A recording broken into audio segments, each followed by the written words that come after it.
कराची में बसी गवान मसीहियों की बड़ी तादाद अब आहिस्ता आहिस्ता कराची छोड़कर बैरून ममालिक मुंतकिल हो रही है, जबकि जो गवान कराची में बसे हैं वो भी लोगों की तनकीद से बचने के लिए खामोशी की जिंदगी बसर करने पर मजबूर हैं। सदियों से कराची में मुकीम इस कम्युनिटी के अफराद की बड़ी तादाद में दूसरे ममालिक मुंतकिली की एक वजह माश और रोजगार की तलाश बताई जाती है, लेकिन तारीख में इनके तर्ज जिंदगी पर एतराजात की मिसालें भी मिलती हैं। ये 1510 की बात है जब पुर्तगाल ने भारत के मगरबी साहिल पर वाक़े शहर गोवा को फतह किया था, जिसके बाद वहाँ बसे कई अफराद ने अपना मजहब तब्दील करके मसीहियत अपना ली थी।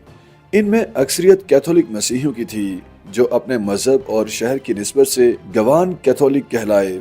19वीं सदी में गोवा के कैथोलिक मसीहियों में से चंद अफराद ने शहर तब्दील करके कराची में रिहाइश इख्तियार कर ली थी, जहां उन्होंने अपने कारोबार शुरू किए और वक्त के साथ इस शहर में उनकी तादाद में इजाफा होता रहा। 1886 में इस कम्युनिटी ने कराची में गोवा पुर्तगाली एसोसिएशन कायम की।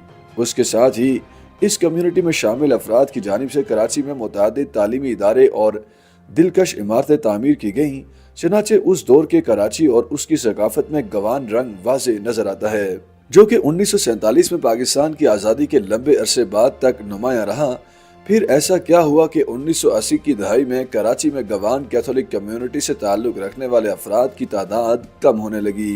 कराची में एक NGO से ताल्लुक रखने वाले क्रिस्टोफर वाज भी कहते हैं कि गवान कैथोलिक अफराद की आबादी कराची में इसलिए कम हुई क्योंकि हम यहाँ अकलियत में हैं और इसलिए हमारे पास रोजगार के मौके महदूद हैं। वो कहते हैं कि इसी वजह से इस कम्युनिटी से ताल्लुक रखने वाले कई खानदान कनाडा, ऑस्ट्रेलिया और अमेरिका मुंतकिल हो चुके हैं। आर्किटेक्ट आरिफ हसन कराची में गवान कैथोलिक कम्युनिटी के तारीखी पस मंजर पर रोशनी डालते हुए DW को बताते हैं कि गोवा से ताल्लुक रखने वाले अफराद की पहल कराची आमद कैथोलिक इदारों के साथ बतौर असातिज़ा हुई थी।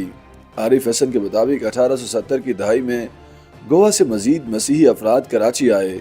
आरिफ हसन इस बारे में कहते हैं, 1970 की दहाई के अवाखिर में पाकिस्तान नेशनल अलायंस की तहरीक के दौरान इन खवातीन के लिबास पर एतराज़ात किए गए कि वो स्कर्ट और ब्लाउज पहनती हैं, जिसके बाद वो गवान कैथोलिक्स कराची से जाने लगे। मेरे ख्याल में उन्होंने 80 और 90 की दहाई में कराची छोड़ना शुरू किया था। इस वक्त कराची में मुकीम गवान मसीहियों की तादाद का अंदाज़ा लगाना मुश्किल है, लेकिन इस शहर में रहने वाली डेल्फिन डिमेलो का अंदाजा है कि उनकी तादाद हजारों में होगी। कराची में कारोबार करने वाले मेनिन रोड्रिगेज का भी यही ख्याल है।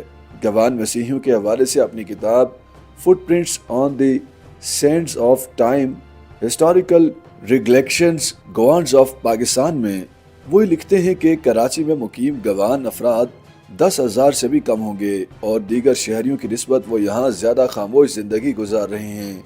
नज़ारीत ने भी गुज़श्ता बरसों में इस कम्युनिटी में रोनुमा होने वाली चंद तब्दीलियों की निशानदेही की है।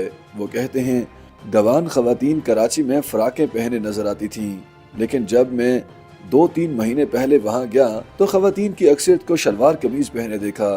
मैंने हाल ही में एक गवान शादी में भी शिरकत की थी और वहाँ भी खवातीन ने शलवार कमीज ही पहनी हुई थी। उन्होंने बाकायदगी से फ्राकें पहनकर चर्च जाना भी छोड़ दिया है, क्योंकि फिर उन्हें अनचाहे तबसरे सुनने को मिलेंगे। YouTube पर गूगली न्यूज देखने के लिए youtube.com की सर्च बार में गूगली न्यूज TV टाइप करें। गूगली न्यूज के पेज पर सुर्ख रंग के सब्सक्रिप्शन वाले बटन पर क्लिक करना ना भूलिए। YouTube पेज पर अपलोड होने वाली वीडियोस से बाखबर रहने के लिए बेल आइकन पर क्लिक कीजिए। आपको हर नई वीडियो के बारे में नोटिफिकेशन मौसूल हो जाएगा।